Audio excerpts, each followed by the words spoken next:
তৃতীয়বারের জন্য ভারতের প্রধানমন্ত্রী হিসেবে শপথ নিলেন নরেন্দ্র মোদী। জওহরলাল নেহরুর ছাড়া ভারতের আর কোনো প্রধানমন্ত্রী টানা 3 বার শপথ নেওয়ার আর কৃতিত্ব নেই। আর এরপরই মোদীর ভাগ্যে এমন তকমা জুটল।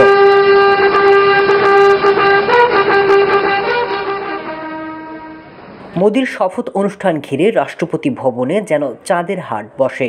একে একে উপস্থিত হন শাহরুখ খান, অক্ষয় কুমার, চলচ্চিত্র পরিচালক রাজকুমার হিরানি, রজনীকান্ত সহ একঝাঁক তারকা।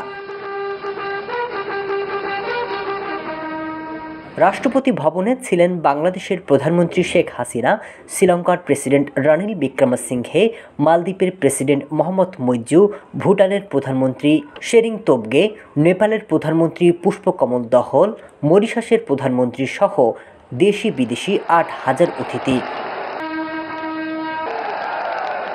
তৃতীয়বার প্রধানমন্ত্রী হিসেবে যখন মোদী শপথ নেন, তখন রাষ্ট্রপতি ভবন কানায় কানায় পরিপূর্ণ। দর্শক আসন থেকে ওঠে মোদী মোদী এবং ভারত মাতা কি জয় স্লোগান। আর এরপরই মোদীকে শপথ বাক্য পাঠ করান রাষ্ট্রপতি দ্রৌপদী মুর্মু। दामोदर दास मोदी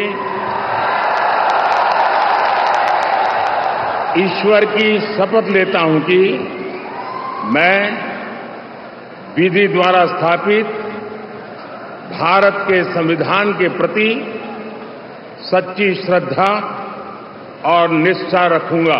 মন্ত্রিসভার 72 সদস্য একযোগে শপথ নেন মোদীর সাথেই। এর মধ্যে 30 জন ক্যাবিনেট মন্ত্রী। বিজেপির গুরুত্বপূর্ণ মন্ত্রণালয়ের মধ্যে একটিও শরিকদের ছাড় দিচ্ছেন না। অর্থ, স্বরাষ্ট্র, পররাষ্ট্র, প্রতিরক্ষা তারা হাতেই রাখবে।